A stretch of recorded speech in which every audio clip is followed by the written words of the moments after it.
नंदुरबार जिले में होने वाली आगामी 4 नगरपालिका चुनाव के लिए ऑल इंडिया मजलिस-ए-इत्तेहाद मुस्लिम ने पूरी ताकत में तैयारी शुरू कर दी है। पार्टी ने जिले की सभी 4 नगरपालिकाओं में अपने उम्मीदवार उतारे हैं और इस बात का निर्णय लिया जिसमें चुनावी मुकाबला और भी दिलचस्प होने जा रहा है। चुनाव की तैयारी की गति देते हुए IMEM ने उम्मीदवार चयन की प्रक्रिया आरम्भ कर दी। चुनाव लड़ने के इच्छुक आवेदक के इंटरव्यू संभाजीनगर में आई पार्टी के वरिष्ठ पदाधिकारी शारिक नगरमंदी और हाजी इतास की मौजूदगी में होंगे। क्या लगता है आपको इवेंट कितनी जगहों पर लड़ेगी, जिले में क्या स्ट्रेटेजी रहेगी, पूरे नगर अध्यक्ष लड़ेंगे और कैसा रहेगा?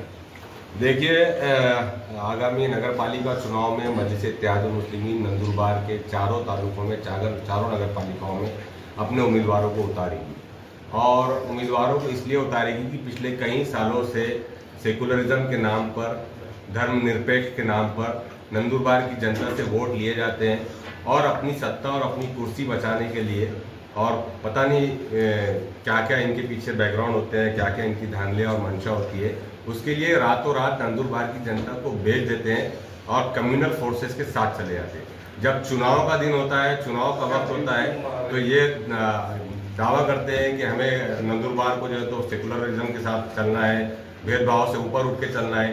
लेकिन जब इनको अपनी सत्ता और अपनी कुर्सी बचाने का वक्त आता है तो ये रातों रात पूरी नंदुरबार की जनता को, चाहे वो हिंदू हो, चाहे मुसलमान हो, चाहे दलित हो, किसी भी समाज का आदमी हो, ये उसको धोखा देते हैं और अपनी सत्ता बचाने के लिए रातों रात ही शिंदेगढ़ में चले जाते हैं। जाहिर सी बात है, जब शिंदेगढ़ में जाते हैं तो इसका मतलब ये बीजेपी के साथ खड़े होते हैं। लेकिन शायद ये भूल गए हैं कि नंदुरबार की जनता ने इन्हें सेकुलरिज्म के नाम पर वोट दिया था पिछले चुनाव में। इस मर्तबा शायद इन्हें मुंह दिखाने के लिए भी जगह न मिले। यही सब सिचुएशन को देखते हुए मजलिस-ए-इत्तेहाद मुस्लिमीन ने फैसला किया कि इस मर्तबा हम नंदुरबार की चारों नगर पालिकाओं में चुनाव लड़ेंगे। मैं आपके माध्यम से नंदुरबार और नंदुरबार के अतराफ की तीनों नगर पालिकाओं की जनता से ये अपील करता हूं कि आप जब अब वोट देने जाएंगे आप 2 दिसंबर को, तो आप इस तरीके के रातों रात आपके वोटों का सौदा करने वाली ताकतों को बिल्कुल वोट ना दें।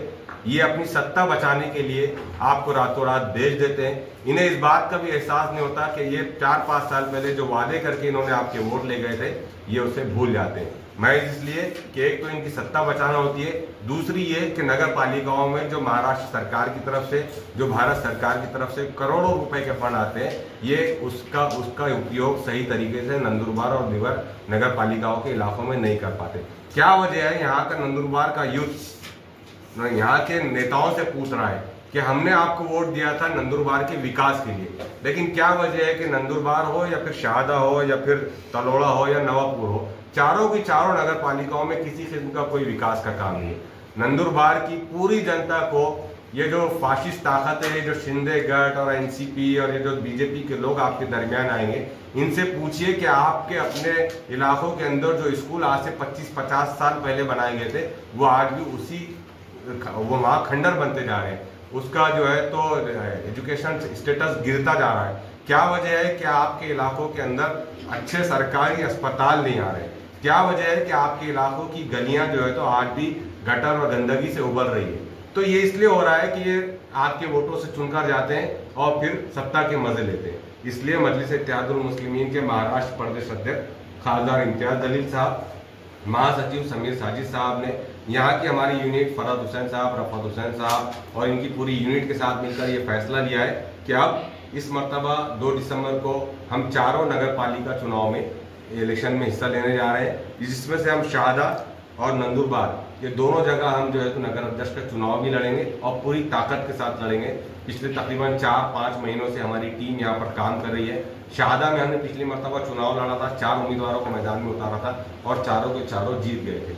हमें उम्मीद है कि इस मरतबा नंदुरबार की दूसरी नगर पालिकाओं से भी जनता हमें चुनकर देगी। क्या लगता है? आपने बोला है कि हम महायुति के साथ नहीं जाएंगे और NCP मुस्लिमों को शामिल करने के लिए बीजेपी की बैकडोर पार्टी है, क्या आपका ये बयान क्या मायने रखता है? मेरे बयान का मतलब सीधा सीधा ये है कि बीजेपी मुसलमानों के दरमियान और दलितों के दरमियान पेनिट्रेट करना चाह रही है, दाखिल होना चाह रही है, लेकिन चूंकि दरवाजा मिल नहीं रहा था तो इन्होंने शिंदेगढ़ और अजीत पवार गढ़ का सहारा लिया और जो है तो मुसलमानों को और दलितों को अपने करीब करने की कोशिश की।